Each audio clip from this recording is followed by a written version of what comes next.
sama natin sa prayer ang kanyang travel mercy going back to Philippines. So maaga po tayo nangyari at meron po tayong konting special prayers dahil ngayon ay Father's Sunday.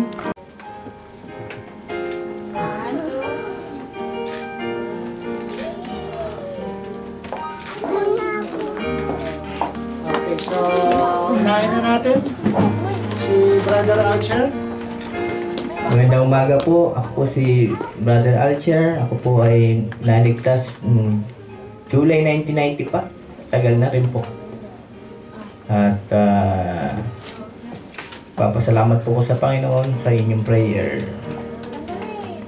At nung makabalik po ako sa bahay-sambahan. Maraming salamat po sa inyo. Amen. So, palakpakan po natin.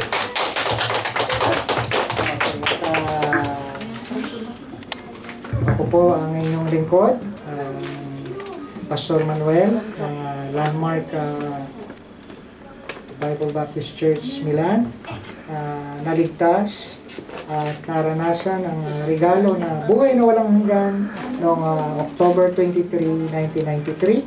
At hanggang ngayon ay sa biyaya ng Lord ay naglilingkod at nagagamit sa gawain niya. So being father ay encouragement po sa mga tatay ay I see them the way I am.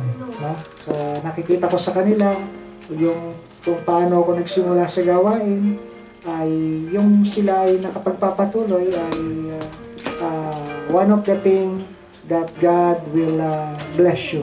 No?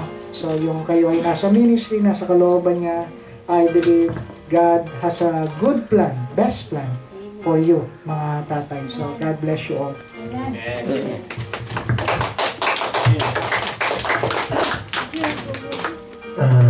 Ako po ay naligtas noong June 18, 2023. Amen.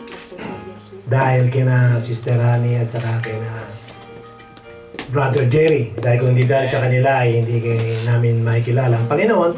So mga panahon na yun ay doon kami nag-umpisa na matuto at makarinig ng mga salita ng Panginoon. Amen. At kami po ay nagpapasalamat. Ang akin pong may share sa kapwa katatayan ay isang praise na excuse me. A good father is more than 100 teachers. Yun po ay yung katagang yan ay lagi kong naisip ng mga panahon habang ikaw ay nagpapalaki ng mga anak.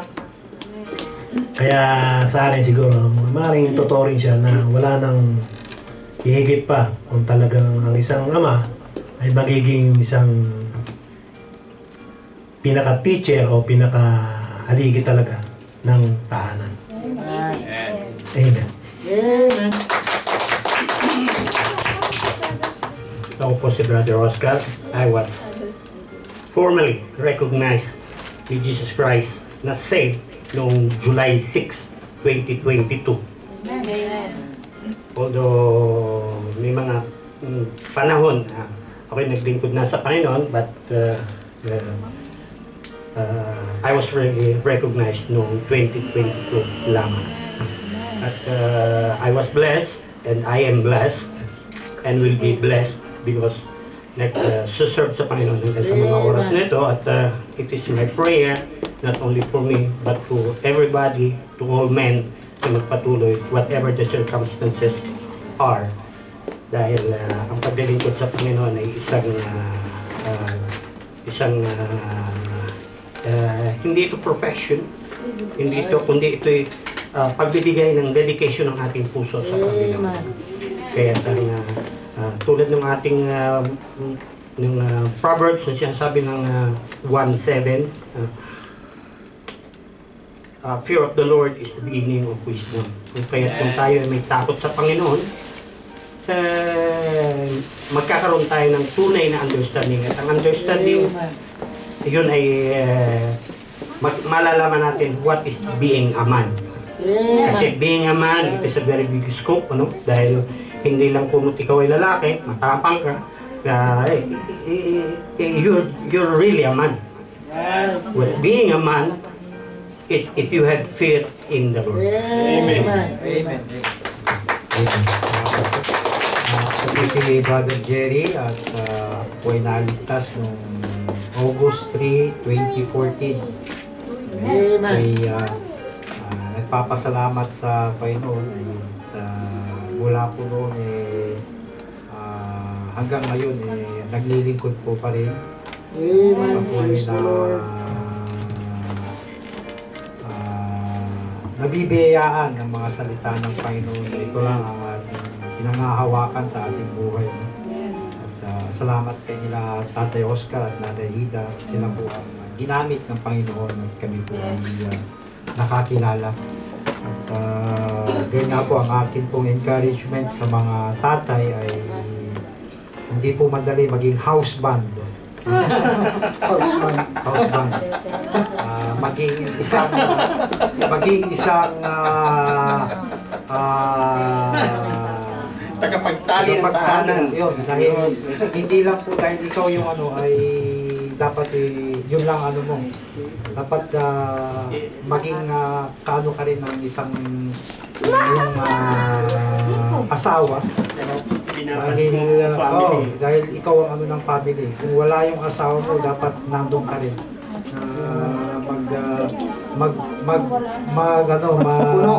Magpuno. No? Dahil sa atin kailangan matuto ka rin sa gawa, sa lahat, sa ano ng asawa mo. Dapat matuto ka rin. Ganon ang itinuro sa akin ng aking nanay. Ang tatay ko, hindi. Masasabi ko po, ang tatay ko abot lahat. Pero hindi po dapat ganon. Putos lahat. Kailangan dun sa nanay ko po, salamat po sa kanya dahil siya po ang nagturo sa amin ng gawaing bahay. Amen. Magluto, maglaba, magluto. Kaya ang father ko masasabi kong iba siya sa mas siya siguro din sa kanyang leadership. But I am dahil natuto po kami ng gawaing ganun. Amen. Ko naging pagpapala din ang maka-experience ng at matuto ng buhay. Amen. Na ko po na dapat po turuan natin ang ating mga anak, lalo na pag naging nagsolo na sila sa kanilang buhay kahit man lang magdalhin yung labatritse, magluto, napakalaking bagay po sa kanila. Very, important po sa buhay din. Amen. Amen. Palakpakan po natin. Alright, so gusto naman din natin na pagsalitain ang ating mga may bahay. Nako. Amen? So, being your husband, ayan, na nagmamahal sa inyo, ay encouragement naman din na marinig namin ang mga sasabihin nyo, lalo't araw ng mga katatayan. No? So, unahin po natin si pinakabata, sino ba? Nanay Ida. Ay.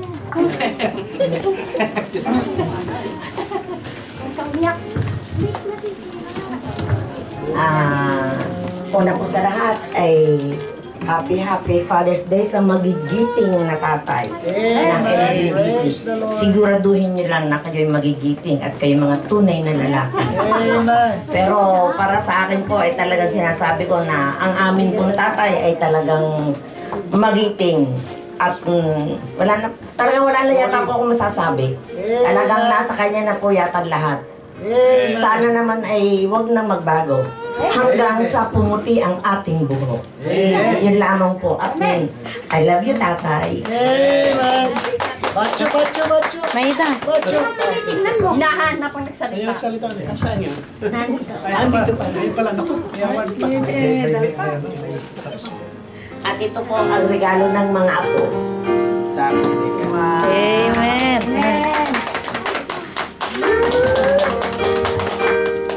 Amen. So, si Sister Annie. Okay.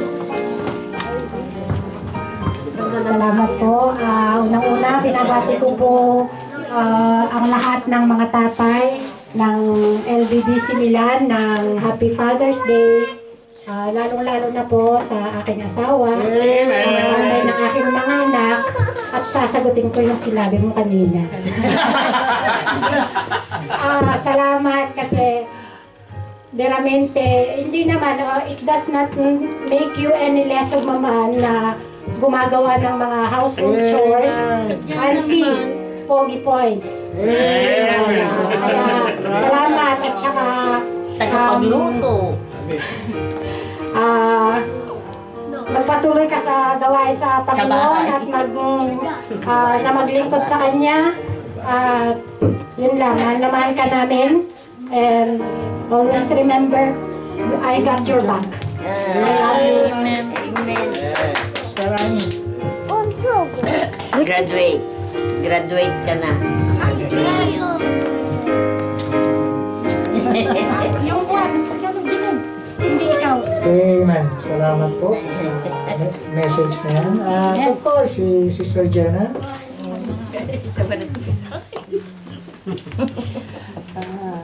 Una po sa lahat, napapasalamat po ako sa Panginoon kasi andito po kami, nakasama nyo. Sinabati ko po ng Happy Father's Day lahat po ng mga tatay sa LBBC nila. Amen. At para po sa aking Nag-iisa. amore.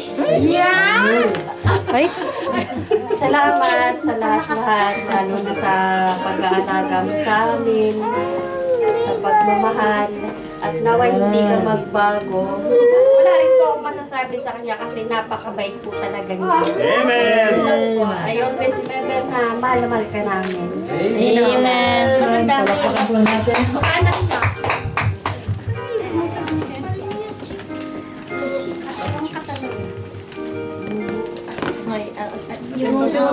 Handa mo na ka daw. Si Robert, nakakalaman sa Amen. Wala asawa. Alright, salamat si Sister Jenna. Si Alcha, sa kanyang bahay, nasa Pilipinas, ay bilang kapatid, no, na babae, Sister Carol, ay baka meron kang encouragement na nakausap mo naman ang kanyang may bahay at may pinaabot na mensahe. Bacho. Bacho! Pwede naman na batang hindi. Happy Father's Day, Kuya, at sa LBBC Milan. Happy Father's Day sa inyo. Masaya kami at nakabalik ka dito sa church. Yun lang ang encourage ko sa inyo na magpatuloy ka lang sa gawain natin. Yun, nabigyan ka rin ng kung ano magiging work sa'yo. Amen. At huwag lang Sunday. Amen. Amen. That's Happy Father's Day. Lips to lips. Ano gusto mo, Angko? Bacho! Okay. Hindi ako sanay eh. Hindi nakadalo si Brother Marlon dahil may trabaho. So, but pina-aabot natin ang imbitasyon dahil Father's Day. Pero hindi po siya nakarating. But then, marahil ay sa ibang opportunity. Makakasama natin si Brother Marlon. Okay, at ang ating may bahay naman, bilisan natin. Pinabati ko po lahat ng mga katatayan sa ng Landmark. Happy Father's Day po. Naway panalangin po namin na patuloy kayong maglingkod sa Panginoon. Kayo po yung maging huwaran ng mga kabataan o kami po para sa paglilingkod nyo. Kayo po yung tinitingnan din namin. Sa inyo pong paglilingkod ay nandun din po yung kalakasan namin upang paglilingkod sa Panginoon. At sa aking pong asawa, patuloy na magamit ka ng Panginoon at mas lalo ka pang maraming maituruan o marami pa tayong mabahagian ng salita ng Panginoon sa tulong ng bawat isa. At Yun, Happy Father's Day. Salamat sa iyong patuloy na pagmamahal at patuloy na paglilingkod din sa Panginoon. Kung paano minamahal ang Panginoon, ganoon din kami. Happy Father's Day. Amen. Amen. Bato, pwede bang kami lang? Yan. Para patas. Okay. So baka meron po kayong ibibigay na regalo, mga nanay. Papalutin ko mamaya sarili ko. Hindi pala namin na-pastor yung mga regalo namin. Naibigay niyo na pala. Ayan, meron pong souvenir lang na kami pong pamilya para sa mga tatay. Nasa Ana, hindi mo dinala yung ginawa mo sa tatay. Grazie. Ragazzi. Ayan, ragazzi. Meron ka na naman yung bigay. Oo nga, yung ginawa sa bahay. Meron Jacob, gumawa ko siya ng komisiya. Meron Jacob. Binigay naman yan. Bigyan na ba? Anong tawag dito? Ale. 12:14. Ayan, Okay, so bago po tayo naibigay na mga bata. Si Bibi, bigay mo Ito na. si Limuel. Dade. Drawing ni Limuel, no? ginawa niya sa bahay. Ginawa ni Mimi, oh. Kanta sa lahat. Bravo. Diyan kayo. Bravo, Mimi. Hindi aalis ang mga tatay. Hindi aalis ang mga tatay. Diyan kayo sa nahan.